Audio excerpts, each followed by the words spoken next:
Sudah saatnya kita untuk mandiri. Sudah saatnya kita untuk mengambil langkah diri. Ciptakan prosesmu, ciptakan langkahmu. Bismillahirrahmanirrahim. Assalamualaikum warahmatullahi wabarakatuh. Alhamdulillah. Alhamdulillahi ja'alal qurama lil kitabah, wal kitabah lil qira'ah, wal qira'ah lil ma'rifat, wal ma'rifat lil ibadah, wal ibadah lillahi ta'ala. Ashhadu an la ilaha illallah wa ashhadu anna Muhammadan abduhu wa rasuluhu. Risalatul utma wa nailil ghufran. Saudara-saudariku, pemuda-pemudi generasi emas bangsa yang sebentar lagi akan menjemput masa emasnya, marilah kita senantiasa bertakwa kepada Allah Subhanahu wa Ta'ala dengan cara menjalankan segala bentuk perintahnya dan menjauhi larangan-larangannya.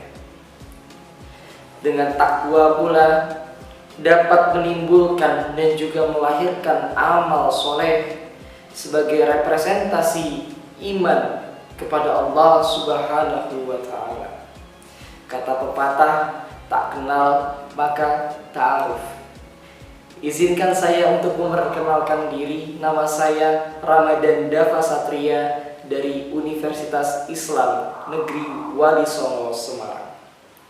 Saudara-saudariku, pemuda-pemudi dambaan bangsa, Allah telah memberikan kita pedoman yang paripurna, yakni agama Islam. Allah berfirman dalam surah Al-Maidah ayat 3 yang juga menjadi konstruksi paling akhir, konstruksi sempurna Al-Qur'anul Karim.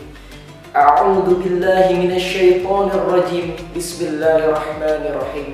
Al-yawma akmaltu lakum dinakum wa atmamtu 'alaikum ni'mati wa raditu lakumul Islam dinan.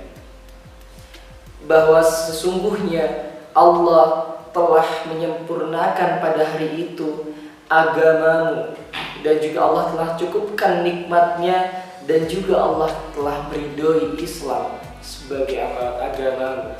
Islam adalah agama yang paripurna dengan ketentuan-ketentuan, dengan peraturan-peraturan yang ada, dan juga pedoman yang sempurna untuk kita mengarungi hidup di dunia hingga akhirat kelak.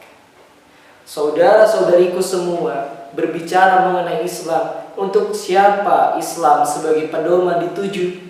Ya, Islam sebagai pedoman dituju untuk manusia. Berbicara mengenai manusia, tak luput dari pertanyaan, konstruksi apa yang paling dasar harus dimiliki manusia? Hal dasar apa yang harus dimiliki manusia untuk bisa bersosialisasi di muka bumi? Ya, jawabannya innama buistu liutamila makarimal akhlak. Sesungguhnya Rasulullah sallallahu alaihi wasallam diutus ke muka bumi untuk merubah, untuk merekonstruksi, untuk menyempurnakan akhlak manusia. Jawaban yang tepat adalah akhlak. Akhlak menurut definisi adalah tingkah laku manusia yang dilakukan dengan sengaja atas dorongan diri secara spontan. Dalam pembentukan akhlak, dalam pembentukan tingkah laku, itu tidak serta-merta mudahnya seperti membolak-balikan tangan, membutuhkan waktu dan cara yang tepat untuk merubahnya. Saudara-saudariku, pemuda-pemudi dambaan bangsa, ada sebuah teori psikologi yang berkaitan dengan perubahan tingkah laku manusia, yakni teori belajar behavioristik, di mana teori ini pula bisa dikaitkan dengan nilai-nilai dan idealisme Islam. Teori ini menekankan pada perubahan tingkah laku di mana terdapat stimulus dan respon yang mempengaruhinya. Terdapat 3 tahapan dalam perubahan tingkah laku dalam teori ini. Yang pertama, law of readiness atau hukum kesiapan. Sesungguhnya seorang individu itu harus memiliki kesiapan untuk memulai belajar.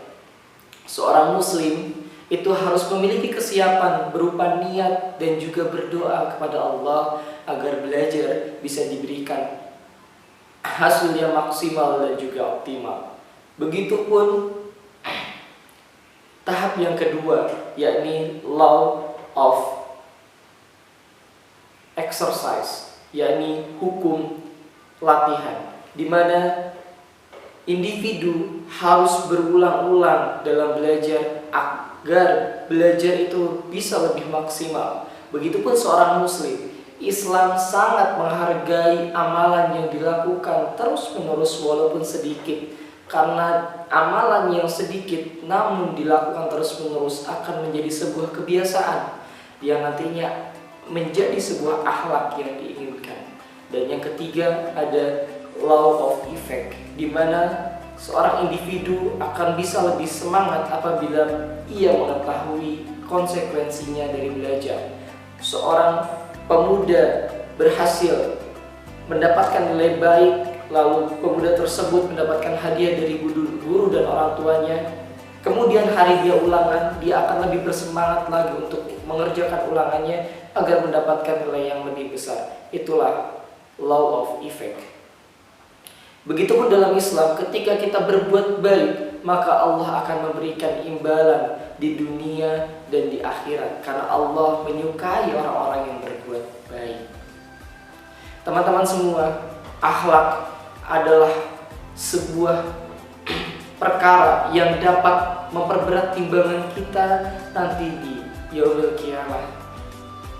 Karena Allah sangat menyukai perbuatan baik, akhlak yang mulia, dan Allah sangat tidak suka dengan perbuatan yang keji. Dengan kita berakhlakul karimah, kehadiran kita akan dibutuhkan oleh orang lain. Dengan kita berakhlakul mahmudah, kehadiran kita akan menjadi penyebar kebahagiaan di sekitar. Dengan kita berakhlak terpuji, kehadiran kita akan senantiasa dibutuhkan oleh orang lain. Teman-teman semua, saudara-saudariku semua, ingatlah dua hal dan lupakanlah dua hal. Yang harus kalian ingat dan yang harus kita ingat bersama-sama adalah keburukan kita kepada orang lain dan kebaikan orang lain kepada kita. Dua hal yang harus kita lupakan adalah kebaikan kita kepada orang lain dan keburukan orang lain kepada kita. Hal yang harus diingat agar apa? Agar kita bisa mengintrospeksi diri untuk berbenah di kemudian hari. Hal yang harus kita lupa adalah agar kita tidak ria, tidak sombong, dan tidak tinggi hati. Saudara-saudariku semua, berproseslah dalam hidup, berprogreslah dalam hidup. Kalau ada yang protes, jangan dibawa stres. Jalani hidup sampai beres, biar sukses. Kalian pemuda-pemudi, kita semua pemuda-pemudi harapan bangsa yang sebentar lagi menjemput masa emasnya. Allah berfirman, kuntum khaira ummah ukhrijat linnas ta'muruna bil ma'ruf wa tanhauna 'anil munkar wa tu'minuna billah. Bahwasanya kalian adalah sebaik-baiknya umat yang Allah turunkan atau Allah keluarkan untuk selalu menyeru kepada kebaikan dan mencegah kepada kemungkaran dan beriman kepada Allah Subhanahu wa ta'ala. Marilah kita bersama-sama berakhlak baik dan melakukan yang baik-baik. Terima kasih. Mohon maaf apabila ada kesalahan dalam penyampaian. Syukran ala husni ihtimamikum. Wassalamualaikum warahmatullahi wabarakatuh.